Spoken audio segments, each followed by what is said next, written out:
لو فاكر ان اختيار موبايل ب 10 او 12 الف جنيه دي حاجه سهله فهتبقى غلطان. الفئه دي في 2026 محيره شويه، يا اما تدفع فلوسك في موبايل يستاهل فعلا، يا اما فلوسك تروح على الفاضي. عشان كده جمعت لك افضل 4 موبايلات حرفيا في سعر ال 12 الف جنيه، وما اظنش ان في اي موبايل تاني منافس ليهم، ده غير ان كلهم ضمان محلي ما لهمش اي ضرايب. فسريعا كده ما تنساش لايكك وسبسكرايبك ويلا بينا نبدا. اول موبايل معانا من شركه انفينكس هو الانفينكس هوت 60 برو بلس. هو يعتبر نفس نسخه الهوت 60 برو العادي واللي بسعره اقل منه شويه كمان، بس كل الاختلاف في السمك بتاعه والشاشه الكيرف. فمن ناحيه تصميمه انت معاك موبايل تخنته 6 مللي بس، يعني ارفع موبايل ممكن تشوفه في الفئه دي حرفيا، وزنه 155 جرام، فيعني لو لعبت او اتكلمت عليه 3 ساعات ايدك مش هتوجعك حرفيا. الظهر بيجي في بعض النسخ بملمس من الجلد، وفي نسخ ثانيه برضه جايه من البلاستيك، وفي الحالات كلها شكله روش. كمان جايب شهاده حمايه اي بي 65، فبصراحه ما تقلقش عليه حتى لو وقع منك في ميه. اما من ناحيه الشاشه فهنا نقطه الانبهار، الشاشه هنا اموليد كيرف بحواف شبه معدومه، والكواليتي هنا كمان مش فول اتش دي بس، لا 1.5K،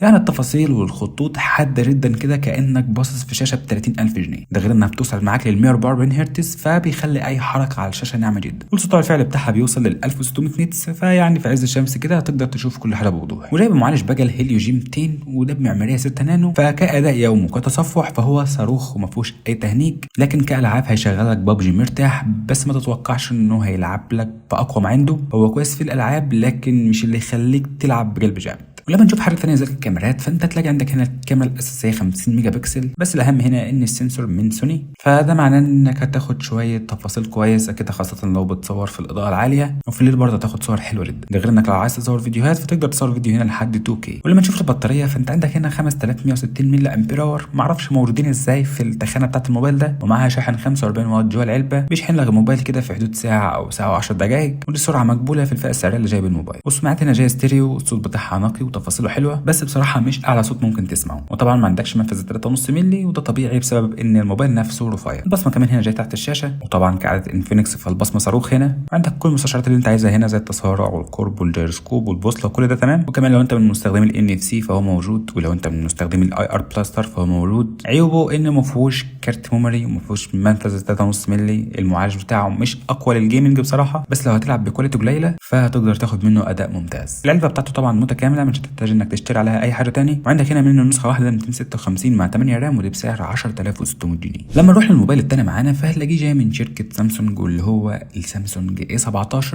بس هنا نسخه ال 5G. ده بقى الموبايل اللي يعتبر قيمه ممتازه مقابل سعره، خصوصا من سامسونج. وبالمناسبه انا قارنته مع الشاومي ريدمي نوت 15 نسخه ال 4G، فهكون سايب لك الفيديو ده دلوقتي في الاي اللي فوق، تقدر تدخل تشوفه وترجع تكمل. ولما نرجع تاني نشوف التصميم فهتلاقي هنا سامسونج ما بتهزرش في المتانه. الظهر والفريم جايين من البلاستيك القوي شويه اللي بيستحمل معاك الخبطات، بس هنا وزنه تقيل حبتين على الموبايل اللي فات 192 جرام، وبيدعم معاك مقاومه طرطشه الميه بشهاده حمايه IP 54، ودي بصراحه مش اقوى حمايه في السعر بتاعه. ولما نشوف الشاشه فالشاشه هنا جاي سوبر اموليد ممتازه في الالوان، فزاهيه وواضحه معاك بتردد بيوصل ل 90 هرتز. بس العيب اللي بيعصبني ان هم لسه مصممينها على شكل النوتش القديم، وده اللي للاسف بتحس انه بياكل من شكل الشاشه، بس علشان يعوضوك فحطوا لك اقوى طبقه حمايه في العالم، واللي هي كورنينج جوريلا جلاس فيكتاس. فيعني لو الموبايل ده وقع منك على وشه فنسبه انه يتكسر هتكون ضعيفه جدا. ولما نشوف المعالج فهنا بصراحه المعالج بتاعهم ممتاز، جاي من الاكزينوس 1330، وده جايب معماريه 5 نانو. والمعماريه دي معناها ان الموبايل مش بيسخن بسهوله، وبيوفر جدا في البطاريه، والاهم طبعا انه بيدعم لك شبكات ال 5G بالسعر ده، فالموبايل هيكمل معاك سنين من غير ما تحس ان ناقصك حاجه. ده غير ان اداء المعالج نفسه كويس جدا في الاستخدام اليومي لسكرولينج السوشيال ميديا والكلام ده كله، وحتى في الالعاب تقدر تلعب عليه ببجي ب 60 فريم. ولما نروح لحاجه زي الكاميرات فانت عندك هنا الكاميرا الاساسيه 50 ميجا بكسل، ودي اللي معاها مثبت بصري OIS، وده اللي هيخليك تصور فيديو يعني حتى لو انت بتتمشى، وهتلاقي الصوره ثابته مش هتواجه مع الكاميرا دي اي مشاكل. وفي كاميرا ثانيه هنا واسعه الترا وايد 5 ميجا بكسل، والكاميرا سيلفي جايه 13 ميجا بكسل. ومن ناحيه الاداء بشكل عام فانت تاخد تجربه ممتازه، وخصوصا اكتر لو انت بتصور في الاضاءه القويه. البطاريه هنا 5000 ملي امبير بتكمل معاك اليوم مستريح بفضل المعالج اللي هيوفر معاك، بس سرعه الشحن هنا ل 25 واط، فده يعتبر بطيء شويه في 2026. ومن ناحيه السماعات هنا فانت ما عندكش غير سماعه واحده مونو، وصوتها عالي وواضح، بس لو كانت ستيريو هتكون مديه تجربه الالعاب بشكل مجسم اكتر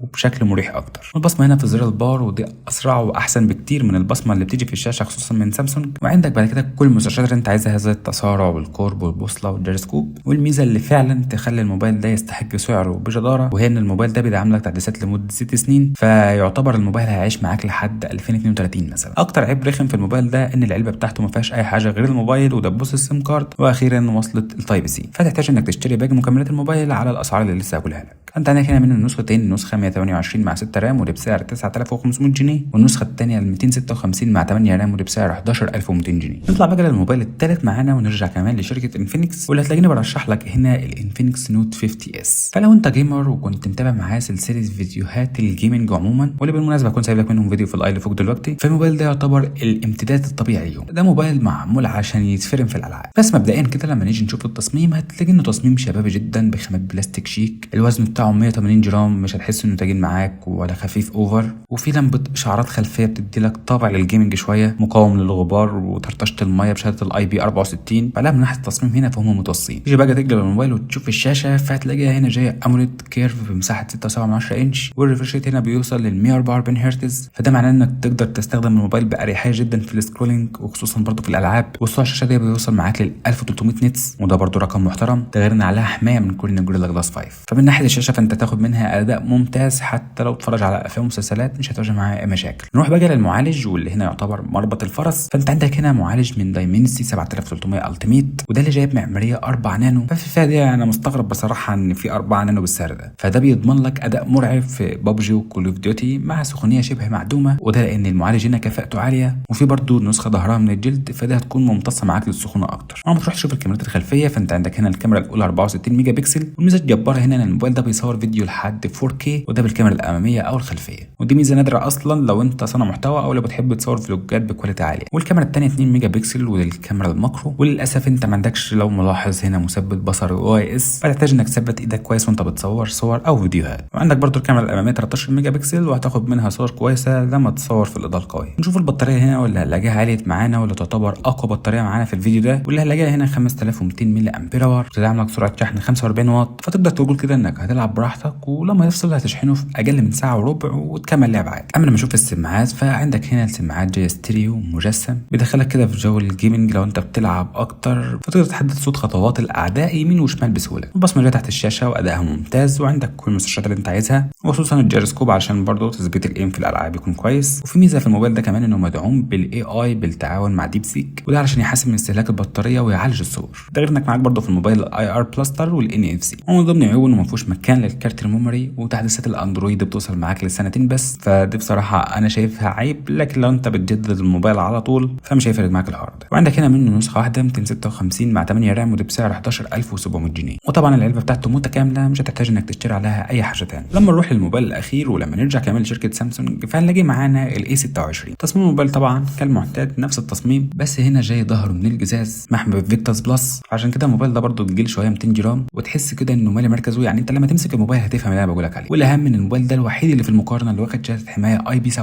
فتقدر تقول كده ان لو وقع منك في حمام سباحه المتر ونص تقدر تطلع وتنشف وتكمل يومك عادي جدا. تقلب الموبايل بقى وتروح للشاشه واللي هتلاقيها طبعا بلا نقاش افضل شاشه في الفئه السعريه بتاعته، واللي بتيجي سوبر اموليد 6.7 انش بتردد 120 هرتز، فالوان وكونتراست عالي جدا للمسلسلات والافلام. السطوع بتاعها بيوصل لل 1000 نتس. العيب الوحيد اللي هنلف وندور عليه كتير وهو ان شكل النوتش ده قديم جدا يعني، فدي حاجه جفلاني في سامسونج عموما خصوصا في الموبايلات اللي بالاسعار دي، بس حمايه الفيكتاس بلس يعني بتخليك تسامح في النقطه دي شويه. نروح بقى للمعالج فهتلاقي هنا الموبايل ده جاي بالاكزينوس 1380 وده اللي بمعماريه 5 نانو، وده نفس المعالج اللي كان بينزل في فئه اعلى زي مثلا الاي 35، فهو يعتمد عليه جدا في المهام الثقيله، تنقل بين التطبيقات، تلعب عليه ببجي ب 60 فريم مرتاح، وفي الاستخدام اليومي يعني مش هتواجه معاه اي مشاكل. اما من ناحيه الكاميرات هنا فانت عندك كاميرا اساسيه 50 ميجا بكسل ودي جايبه مثبت بصري OIS، والكاميرا الثانيه 8 ميجا بكسل ودي الالترا وايد. واخيرا من سامسونج تقدر تصور فيديوهات 4K بكواليتي كويسه جدا، خصوصا بالوان سامسونج اللي بتطلعها شبه الطبيعه زي ما احنا عارفين. وعندك الكاميرا الاخيره 2 ميجا بكسل ودي الكاميرا الماكرو، والكاميرا السيلفي 13 ميجا بكسل، وكاداء عام فانت هتاخد صور ممتازه. اما لما نروح للبطاريه فانت عندك هنا بطاريه 5000 ملي امبير اور، ادائها ممتاز بفضل الواجهه المستقره معاك، بس للاسف سرعه الشحن هنا برضه لسه 25 واط، ودي برضه انا شايفها عيب بصراحه. ونروح للعيب اللي بعد كده وهي ان السماعات جايه مونو برضه، وغريبه شويه من سامسونج برضه ان في موبايل بالسعر ده وما اشتغلتش على سماعه المكالمات مثلا مع السماعه اللي جايه من تحت، فدي حاجه برضه لو انت ما عدتهاش فممكن تكفلك من الموبايل ده، بس ده ما يمنعش برضه ان مهما كان صوتها كويس وعالي. البصمه هنا برضه جايه في زر البار وسريعه جدا، وخلي بالك هنا انت عندك كل المستشعرات اللي انت عايزها، بس مستشعر التقارب هو اللي جاي سوفت وير مش سنسور هاردوير، فممكن يغلط معاك كده، بس يعني سامسونج شغال على الموضوع ده وما بيغلطش كتير. لكن الجيروسكوب والبوصله كده كده موجودين هاردوير عادي. ومن اقوى مميزاته طبعا الموبايل بيدعم معاك 6 سنين تحديثات، فتقدر تعيش بالموبايل ده سنين من غير ما تفكر انك تغيره. ولما نروح للاسعار فانت عندك هنا منه نسختين، نسخه 128 مع 6 رام ودي بسعر بسعر 12000 جنيه،